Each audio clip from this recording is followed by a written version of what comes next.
What's up, guys?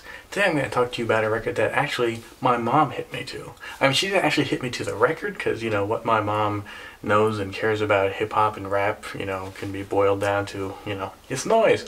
But, but she did explain to me the cultural significance of this rap record, which really opens up a whole new level of appreciation for what was already a pretty fun record that I was digging as a kid. The record is 1991's The Devil Came Up to Michigan by the KMC Crew on Curb Records. KMC Crew is just one of those groups I've always had a soft spot for. They've actually had a pretty long and varied history that I think most heads just aren't even aware of because it's really sort of under the radar and off the map in a way. I mean, they're from the United States, of course. Hip-hop is completely a huge international phenomena, but especially in the early days, in the 80s, you know, if you weren't from New York, Philly, New Jersey, the tri-state area, or California, you know, sort of who were you? And these guys were from Michigan, and not only Michigan, but not Detroit. They're from Lansing. So they're really sort of off in their own little place. They originally came out on Midwest Records in the mid-80s, and then they signed to McCullough Records. So I think a lot of people probably assume that they're from California, because McCullough Records is the label where they were putting out everybody who was anybody from California. They were putting out just everything. There's a huge catalog of so much great classic stuff. I love McCullough Records.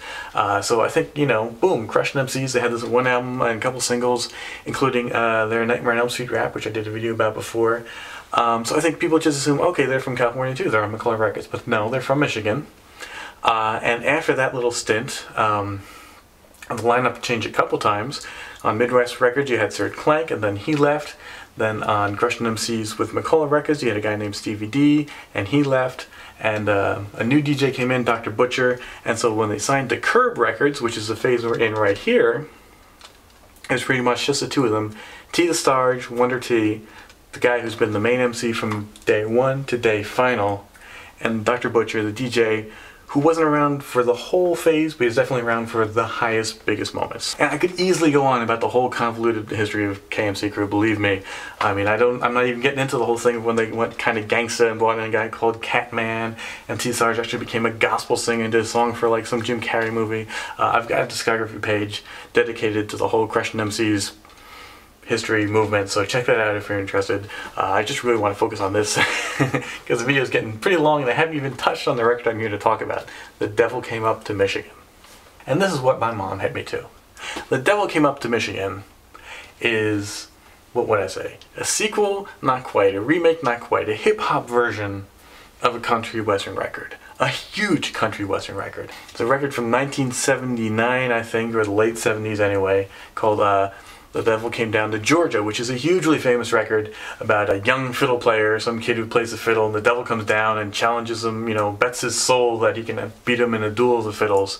And so, of course, it's all about the fiddling playing on the records, and sometimes it's him, and sometimes it's the devil, and he beats the devil. And it's just a huge cultural thing. I mean, even if you're not familiar with the original ostensibly, surely, you know, kids today are familiar with the Tenacious D version, or they're you know, familiar with, there's like a heavy metal band kind of that did a really famous claymation video, you know, in the 90s, I think. It was big on MTV. So, you know, Johnny Cash actually did a sequel to The Devil Came to Georgia. So it's just one of those records that's just a huge kind of cultural pillar. I mean, if you think you're familiar with the song where the guy challenges the devil, that's the one. That's the original. And this is the hip-hop version. And look, I'm with all of you guys. I cringe when I hear country western meets hip-hop. Hell, I just cringe when I hear country western. You know, country western and hip-hop have had a very slim, very minor, very sparse dalliance over the years. I mean, what has there been? There's been the Disco 4 did the country rock rap, which is, you know, about as faithful to country western music as, you know, Disney movies are to classical literature. There was, you know what, Special Ed's The Hoedown, which actually used the same sample as country rock rap by Disco 4. There's been a few references to, you know, square dancing by Malcolm McLaren and Chubba Rock, and, you know, I don't know whatever Everlast did in his solo career when he went off the grid. But thankfully this song does it right, in the sense that they don't use country singing or country instrumentals really, although they do sample, I believe, the original The Devil Came to Georgia in it, but really it's a hip-hop record that's just carrying the themes of the song, lyrically and conceptually. It's not some awful, you know, guys playing old school guitar, hybrid country rap song. So really, instrumentally, it's just hip-hop. You know, it's got that little fiddle sample, like I said, that ties it to the original, and that comes in every once in a while, so you've got that. But basically you've got, you know, a dope breakbeat, deep bass line, this kind of cool bong, atmospheric, dark sound. You know, before guys like Voodoo and Stoop were capitalizing on this kind of stuff. This was way back in 1991. So it's sort of atmospheric, but not without being too dark. You know, it's sort of the equivalent of like Dana Dane's Nightmares dark, you know. But so it's in totally in that vein. The fact that it's a fun story. Where in the original, of course, the devil challenges the kid to a fiddling match. This is hip hop. So the devil is a DJ and he challenges Dr. Butcher to a DJ match, and this is where the song really shines. Because T the Sarge has a good voice, he's got a good flow, he's a pretty good storyteller. Sometimes his lyrics are a little wonky. He's got a line about, you know, he chewed some double mint gum, I guess he enjoyed the taste, which is really kind of contrived and awkward. It just sort of feels like filler from someone who's maybe not that proficient at writing rap lyrics, which is surprising because he'd already had a pretty substantial history of rapping as the Crushing MCs. Here it is on cassette single, by the way, so you can see with the picture cover, they got their KMC sashes on. That's pretty cool. So you've got this light, fun, Fresh Prince almost, you know, style storytelling rap, but it's punctuated, it's broken up by these fantastic DJ performances. And they're very distinctive. While Dr. Butcher is playing both parts, he is the devil too, in the song performance-wise, he gives them really strong, unique, you know, feels. The music changes with him, his style changes with him. On the one, you know, he starts out doing this really intense scribble scratch and all. So each one really stands out on his own. They're really impressive. And the song's already a cool song. It's already a fun song. But, you know, something you can sort of dismiss and say, yeah, that's fun, it's not great. But then there's these turntablist moments come in and they're fantastic and they really elevate it to some great hip hop. And The Devil Came Down to Georgia is such a quintessential song in sort of our culture, pop culture history in general, that you know, there have actually been a lot of parodies and answer records to it, and this is hip hop's only one. But it's also even more cool because it's actually endorsed by the original artist. That guy who's, well, I don't know his name, is Country Western. I don't know. Alright, you know what? That's lame. I should. Here we go. I'm going to find out this guy's name. Slack to just be like, I don't know who it is. Okay, Charlie Daniels is his name. He's the original artist, and what's cool about this is that he actually endorses this. He actually appears in the music video for the KMC Crew version. And the interesting thing, and maybe the slightly disappointing thing about the video though, is that the video features the remix, the house remix. And it's called the house remix, but to be fair, it's not really house. It's got some elements of house, sort of, but it's not a house track. It's not like thump, thumpa, thumpa, thumpa. It's really just more like a hip-hop remix. It's a lot busier. There's a bunch more horns and elements cutting in there. It's not as good as the original. It feels excessively busy, like they just added things to add things.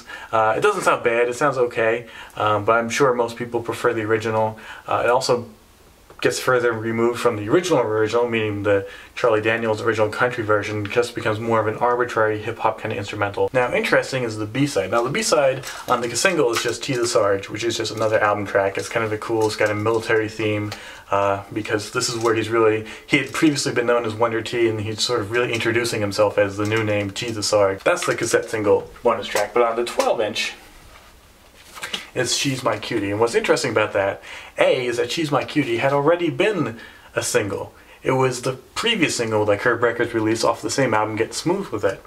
And the other single was Crazy About You, which just kind of shows you, again, the downside of being sort of an outsider hip-hop group, that their label would kind of continually put out love songs, which was really not the move in 1991, especially when it wasn't sort of deeply soul sample based like classic stuff like Bonita Appleboom or Large Professor. This is really sort of the more cornier, sappier kind of stuff. But having said that, I actually think She's My Cutie isn't that bad. They've got an uncredited but pretty fantastic singer singing the chorus to this.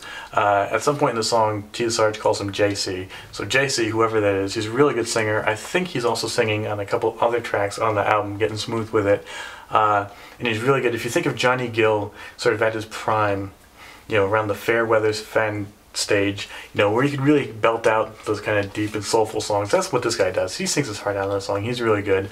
And there's just a lot of good musicality. I mean, I think that's, you know, the upside to the outsider feel of Curb Records, that they're able to bring in some components that were not really necessarily so hip-hop, but were just good music. And T the Sarge both sort of excelled and failed at the love songs. He excelled at them in that you felt he was sort of, he had a good voice for them, he had a good sort of sincerity, a good sort of storytelling. That was kind of his style, as opposed to necessarily dexterous, you know, tongue-twisting kind of lyrics, although he did do some pretty tight fast rap stuff, including his alphabet rap on the next album. But, you know, that sort of more earnest, direct, enunciating kind of style was really his thing. But at the same time, it comes off as really kind of corny and sappy, and again, just like lines like in Devil Came to Michigan, he's got some really bad lines here, like, you know, talking to the girl, "You've got some really nice toys on you, want to play?" I mean, just, you know, really sappy, corny stuff that kind of makes it a little hard to take the record seriously. But if you go in there with that understanding that it's going to be corny, it's also pretty enjoyable, it's pretty fun. And then finally there is also a house remix of She's My Cutie on here, which was not on the original She's My Cutie 12-inch, and it shouldn't have been anywhere. It's really just a misguided, bad mistake.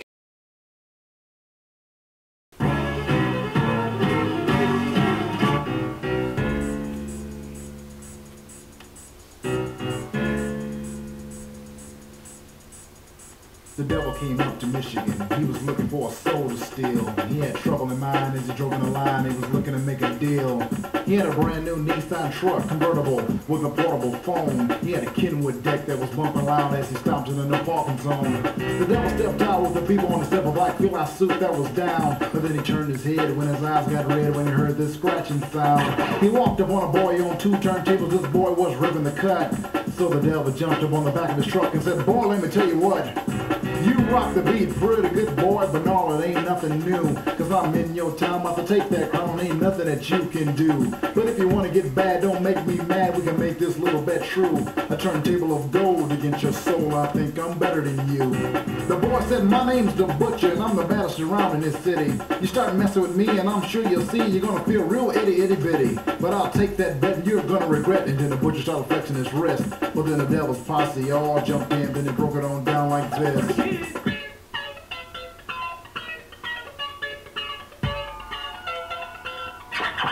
Girls in the house.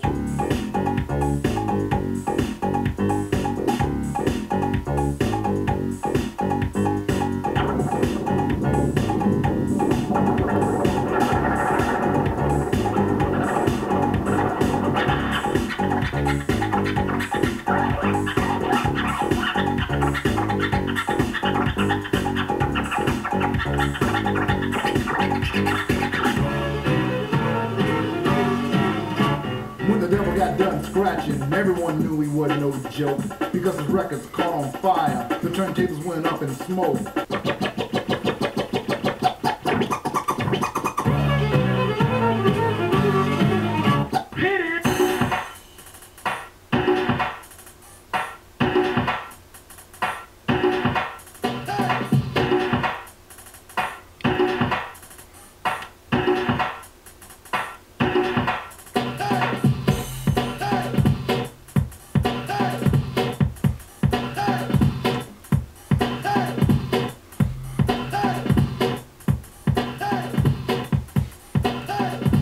The devil came up to Michigan. He was looking for a soul to steal. He had trouble in mind as he drove in the line. He was looking to make a deal.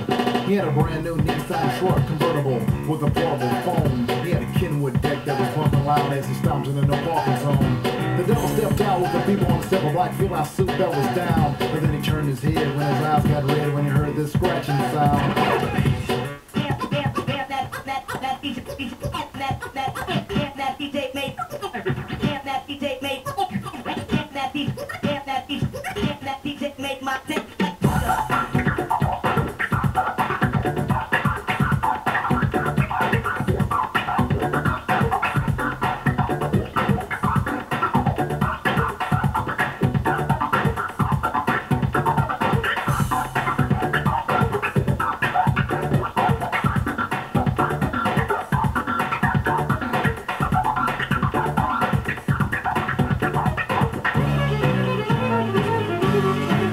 So there you go. Hope you enjoyed it. Hope you had fun with that record. Like I said, I don't really think you can argue against the turntablism moments of that song. But, you know, I hope you dug the rest of it as well. I think it's pretty fun. You know, these guys were a little bit old school, even before they're right so old school, kind of behind the times. But maybe a little bit more fun for that. So till next time, Werner Von Longrod saying peace out.